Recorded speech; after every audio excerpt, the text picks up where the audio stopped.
Welcome to my channel and you are watching Bismillah classes. So now start. आज हम लोग इस video lecture में पढ़ेंगे क्लास 10 का और सब्जेक्ट इंग्लिश और चैप्टर है 7, चैप्टर 7 और चैप्टर नेम है the unity of Indian culture. The unity of Indian culture, the unity of Indian culture है जो चैप्टर 7 है। आज इस वीडियो लेक्चर में हम the unity of Indian culture का एक एक लाइन नहीं बल्कि एक स्टोरी के तरीके से यानी समझेंगे, यानी एक कहानी के मतलब जरिए समझेंगे, यानी रटेंगे नहीं बल्कि एक कहानी के द्वारा समझेंगे आज the unity of Indian culture. यानी सबसे पहले हम लोग बात कर ले the unity of Indian culture है क्या, what is the unity of Indian culture, यानी the unity of Indian culture क्या है। तो यह एक लेक्चर है, यह एक लेक्चर है। The unity of Indian culture जो है यह लेक्चर है, यह एक लेक्चर है, यह एक लेक्चर है। सबसे पहले हम लोग अबाउट ऑथर के बारे में डिस्कस करेंगे, यानी जो अबाउट ऑथर यानी जो लेखक है। देखिए ऑथर मीन्स भी लेखक भी होता है, नरेटर मीन्स भी लेखक होता है और राइटर मीन्स भी लेखक होता है। तो इसका लेखक है हुमायूं कबीर, यानी the unity of Indian culture का जो लेखक है हुमायूं कबीर। और उनका जन्म यानी बोर्न हुआ था 22 फरवरी 1906 में और वो डेट यानी मृत्यु भी उनका हुआ था 15 अगस्त 1969 में। देखिए हुमायूं कबीर का जन्म 22 फरवरी 1906 में और मृत्यु भी 15 अगस्त 1969 में। सबसे पहले हम लोग हुमायूं कबीर के बारे में डिस्कस करेंगे, इस चैप्टर के जो लेखक है the unity of Indian culture के जो लेखक है। उससे पहले हम लोग जो चैप्टर नेम है उसके बारे में थोड़ा डिस्कस कर ले। देखिए the unity of Indian culture, unity means होता है एकता, यूनिटी मीन्स एकता, यूनिटी मीन्स एकता और इंडियन कल्चर यानी कल्चर मीन्स संस्कृति, कल्चर मीन्स संस्कृति। एकता और संस्कृति के बारे में यानी जो इंडिया कल्चर के बारे में और एकता के बारे में हम लोग इस चैप्टर के डिस्कस करेंगे।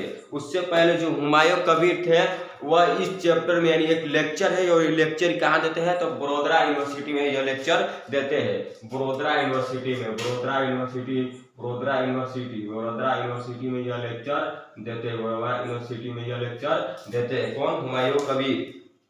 हुमायूं कबीर जो है बड़ौदा यूनिवर्सिटी में जो है यह लेक्चर देते हैं। उससे पहले हम जान ले हुमायूं कबीर है, उनके पास मतलब हुमायूं जो कबीर थे वो एन ऑक्सफोर्ड प्रोडक्ट यानी एक ऑक्सफोर्ड जो था उसका प्रोडक्ट किए थे कब, प्रोडक्ट किए थे कब 1931 में। हुमायूं कबीर थे जो एन ऑक्सफोर्ड प्रोडक्ट किए थे कब तो 1931 में। ये ऑब्जेक्टिव पूछता रहता है एनुअल एग्जाम में, तो आप लोग जो इसे याद करिएगा ऑक्सफोर्ड प्रोडक्ट किए थे 1931 में। कौन? तो हुमायूं कबीर। उससे पहले आप जाने जो हुमायूं कबीर थे उनके दो देश का नेशनलिटी था, नेशनलिटी था। किसका था? हुमायूं कबीर का। एक ब्रिटिश का था और एक इंडिया का, एक इंडिया का। हुमायूं कबीर के बाद नेशनलिटी था। इस जो हुमायूं कबीर थे उनके बारे में हम लोग पूरा मतलब डिस्कस किए और आपको बुक में सिर्फ बोर्न डेट दिया है, लेकिन अब और भी एक्स्ट्रा जाने जो हुमायूं कबीर थे ऑक्सफोर्ड फॉरवर्ड किए थे कब तो 1931 में। उनके दो देश के बाद नेशनलिटी था, ब्रिटिश का था, इंडिया का। और अब जब विकिपीडिया आप करिएगा तो और सारे जो हुमायूं कबीर के बारे में आपको पढ़ने को मिलेगा बिकॉज, लेकिन हम लोग जो है इस चैप्टर में इतना ही जानेंगे और उसके बाद जानेंगे कि बड़ौदा यूनिवर्सिटी में वो लेक्चर में क्या क्या कहते हैं हुमायूं कबीर। देखिए इस चैप्टर में जो है सबसे पहले हुमायूं कबीर बताते हैं unity of diversity, unity of diversity, unity of diversity, diversity. देखिए यह जो वर्ड यानी शब्द यानी यूनिटी ऑफ डाइवर्सिटी है, इसका हिंदी अर्थ होता है विभक्ता में भी एकता, विभक्ता में भी एकता। कहने का मतलब विभक्ता में भी एकता। इस बात को हम लोग बहुत अच्छे तरीके से डिस्कस में समझेंगे। विभक्ता में एकता कहने का मतलब क्या है। मान लीजिए कोई चार भाई, मान लीजिए हम चार भाई लेंगे, मान लीजिए हम चार भाई लेंगे, यूनिटी ऑफ डाइवर्सिटी के बारे में फुल डिस्कस करेंगे। यानी विभक्ता में भी एकता कहने का मतलब क्या है। देखिए मान लीजिए कोई चार भाई है, मान लीजिए कोई चार भाई है, एक और लेंगे और एक और लेंगे, चार भाई। मान लीजिए कोई चार भाई है, और ये चारों भाइयों ने अलग अलग धर्म को अपनाया है, यानी अलग अलग रिलीजियन से बिलीव करते हैं। मान लीजिए मतलब बिलीव करते हैं यानी या इस्लाम से, यानी मुस्लिम से, हिंदू से, सिख से, ईसाई से। लेकिन जो चारों भाइयों हैं उनके विभक्त है, लेकिन उनके अंदर एकता है। वो एकता कैसा है, मान लीजिए हिंदू, मुस्लिम, सिख, ईसाई वो आपस में भाई भाई है, लेकिन उनके अंदर विभक्ता है धर्म के नाम पर। और धर्म के नाम पर आप बात किए तो जो धर्म के नाम पर विभक्ता मतलब जो ऐसे ऐसे लीडर आ रहे हैं जो धर्म के नाम पर हमें मतलब लड़ा रहे हैं धर्म के नाम पर। लेकिन हम जो इंडिया का कल्चर है वो अभी तक संस्कृति में जो भी आज तक नहीं आए, लेकिन उससे पहले जो भी आर्यंस आए, जो भी मतलब आए थे आर्यंस यहाँ पर जो भारत में अपना शासन आर्यंस किया, लेकिन इंडिया के जो कल्चर पर आज भी नहीं आया। उसी बात को जो हुमायूं कवि बोलते हैं कि हमें यूनिटी ऑफ डाइवर्सिटी है, यानी विविधता में भी एकता है। उसका कहने का मतलब जान मान लीजिए जो भारत देश है उसमें हिंदू, मुस्लिम, सिख, ईसाई भी रहते हैं, लेकिन विभक्त है धर्म के नाम पर, लेकिन उनका एकता है। कोई भी देश की मतलब बात होता है तो एकजुट होकर उसका सामना करते हैं। देश का जाति में मतलब एक ही मतलब धर्म या एक ही मान लीजिए वो मतलब मैं का मतलब काम नहीं था, बल्कि सभी जो हिंदू, मुस्लिम, सिख, ईसाई के सभी देश की आजादी में उतना ही काम किए हैं जितना हिंदू या मुस्लिम किए हैं, जितना सिख किए हैं या ईसाई किए हैं, सभी मतलब उतना ही अपने देश की आजादी में काम किए हैं। इसी को कहते हैं यूनिटी ऑफ डाइवर्सिटी, यानी विविधता में भी एकता है, जो इंडिया का कल्चर है। उससे पहले जो है उसके बाद जो है हुमायूं कवि बोलते हैं लिव एंड लेट लिव, यानी जियो और जीने दो। लिव एंड लेट लिव, इसका मतलब हिंदी अर्थ होता है जियो और जीने दो, जियो और जीने दो, जियो और जीने दो, जियो और जीने दो। यानी कहने का मतलब आपके पास मतलब ऐसा नहीं है कि पावर आ जाता आप सबको मार कर भगा दीजिएगा और अकेला ही जिएगा, नहीं, जियो और जीने दो, लिव एंड लेट लिव, यानी जो भारत का संस्कृति है जियो और जीने दो। आपके पास पावर होने से आप किसी का मतलब अधिकार नहीं छीन सकते, उस बात को हुमायूं कबीर बोलते हैं। देखिए हुमायूं कबीर है वो एक महान कवि थे, महान जो है कवि थे, और उनके पास मतलब उसको प्रोडक्ट किए थे 1931 में। वह थे जो वहाँ के यूनिवर्सिटी के जो वो प्रेसिडेंट थे, यूनिवर्सिटी के वह प्रेसिडेंट थे। वो जो हुमायूं कबीर थे वह यूनिवर्सिटी के क्या थे, प्रेसिडेंट थे। हुमायूं कबीर थे जो यूनिवर्सिटी के क्या थे, प्रेसिडेंट थे, यूनिवर्सिटी के वो एक प्रेसिडेंट थे।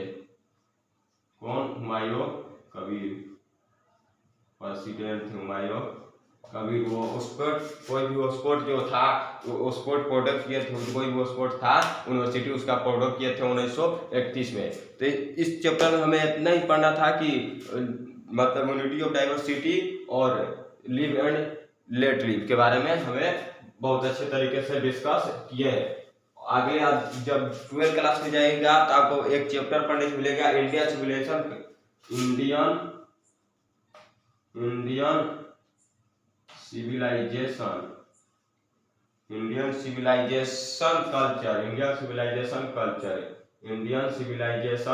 कल्चर। यह जो इसका जो नारेटर यानी राइटर है महात्मा गांधी। आप 12th क्लास में जाइएगा तो इसमें बहुत अच्छे तरीके से डिस्कस किया इंडियन सिविलाइजेशन कल्चर के बारे में, और इसके लेखक यानी लिखे हैं महात्मा गांधी। इसका लेखक है महात्मा गांधी। इसका लेखक कौन है? महात्मा गांधी। जो हुमायूं कबीर है मार्टिन लूथर किंग के बारे में भी डिस्कस करते हैं, उस लेक्चर में बोलते हैं जो मार्टिन लूथर किंग थे मतलब अमेरिका के, वो गोरे काले के भेद में बहुत ही मतलब भूमिका निभाई, उसके बारे में जो हुमायूं कबीर भी डिस्कस अपने लेक्चर में करते हैं। इस जो चैप्टर में हमें इंडिया कल्चर के बारे में ही मतलब डिस्कस करना था। जो इंडिया कल्चर है वो वेस्टर्न का कॉपी कर रहा है, यानी वेस्टर्न का जो है वेस्टर्न का कॉपी कर रहा है। जैसे शॉर्ट जो क्लॉथ यानी कपड़ा पहन रहे हैं वो वेस्टर्न का कॉपी कर रहा है। जो इंडिया कल्चर वो जो शॉर्ट कपड़ा पहनने का इंडिया का संस्कृति है, आप जानते हैं कि जो धोती कुर्ता है उसे पहले से जो मतलब पहनते आ रहे हैं, लेकिन आज जो है इंडिया कल्चर जो है वेस्टर्न की ओर बढ़ रहा है, वेस्टर्न का कॉपी कर रहा है। किसके द्वारा? मूवी के द्वारा, जो वेस्टर्न मूवी के द्वारा जो सब कॉपी कर रहा है। शॉर्ट का क्लॉथ है, शॉर्ट जो क्लॉथ पहन के जो है वेस्टर्न का जो है कॉपी कर रहा है, वेस्टर्न का जो है वह कॉपी कर रहा है। कौन? इंडिया का कल्चर। लेकिन जो अभी तक जो है इंडिया का कल्चर वैसे ही कायम है और इंडिया का कल्चर अभी तक आज नहीं आया है। मान लीजिए आपको बता दें, आपको बता दें कि अभी ऐसा 2 देश है जिसका जो कल्चर अभी तक टिका है। पहला है यानी इंडिया और दूसरा है चाइना। इंडिया और चाइना, इंडिया और चाइना ऐसा देश है जिसका अभी भी कल्चर कायम है और टिका है। इसका कल्चर पर अभी तक आज नहीं आया। बाकी सो ऐसा देश है जो मतलब कल्चर में थोड़ा दिक्कत परेशानी आ रही है, जैसे अमेरिका जो है, ब्रिटिश, ऐसे जो देश है इसका कल्चर का भी मायने नहीं रखता, यानी उसके कल्चर में बदलाव आ गया है। लेकिन इंडिया चाइना जो है ऐसा देश है जिसका कल्चर में अभी बदलाव नहीं आएगा। जो इंडिया देश है नंबर 1 पे है कल्चर के बारे में, इसका कला संस्कृति और बहुत ही मतलब यहाँ पर जो है हिंदू मुस्लिम सिख ईसाई जो आपस में भाई भाई मिलकर रहते हैं, और इसी बात को हुमायूं कभी डिस्कस करते हैं। लिव एंड लेट लिव, यानी जियो और जीने दो, और यूनिटी ऑफ डाइवर्सिटी यानी विविधता में भी एकता। इसी चैप्टर के बारे में हमें इस चैप्टर में इसी जो है बेसिक डिस्कस किए हैं। और जो एनुअल एग्जाम में आपको यही पूछेगा कि मतलब अपने कल्चर में जो हुमायूं कबीर मतलब यूनिटी ऑफ डाइवर्सिटी जो है वो किसने लेक्चर में मतलब कहा, तो हुमायूं कबीर क्या था, और वो एक्सपर्ट प्रोडक्ट कब बनाए थे, तो 1931 में। और यूनिवर्सिटी के वो क्या थे, तो पीएम थे, सीएम थे नहीं, वो प्रेसिडेंट थे। तो इस वीडियो लेक्चर में हम इतना ही जानेंगे, और अगले वीडियो लेक्चर में हम जो 8 लेसन के बारे में फुल डिस्कस करेंगे। और 8 लेसन है little girl the wiser man, little girls the wiser man, little यानी छोटा little girls wiser the man, little girl wiser the man. यह जो चैप्टर है बहुत ही इंटरेस्टिंग है।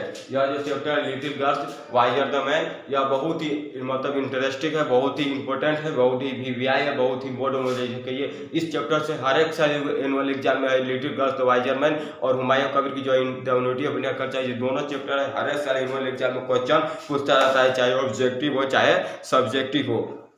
तो अगले वीडियो में हम इन little girl the wiser man को फुल डिस्कस करेंगे। और मुख्य रूप से इसमें एक अकोलिया थी और एक मतलब अकोलिया और एक परमा नाम को कोई लड़की थी, उसके बारे में ही बताया गया है कि little girl the wiser the man. तो ये अगले वीडियो में हम little girl the wiser man का फुल डिस्कस करेंगे। इस वीडियो में हम जो है वीडियो लेक्चर में बहुत अच्छे तरीके से जाने यूनिटी ऑफ डाइवर्सिटी के बारे में जाने, और लिव एंड लेट लिव के बारे में फुल डिस्कस किए। तो चलिए अगले वीडियो में मिलेंगे। आपको वीडियो अगर अच्छा लगा हो तो इसे लाइक करिए, अपने ग्रुप में शेयर करिए। अभी तक जो आप हमारे चैनल पर अभी नए हैं तो प्लीज़ सब्सक्राइब कर ज्वाइन कर लीजिए और बेल आइकन दबाइए, ताकि आने वाली हर एक वीडियो का नोटिफिकेशन आप तक पहुंच जाए। तब तक के लिए टेक केयर, बाय।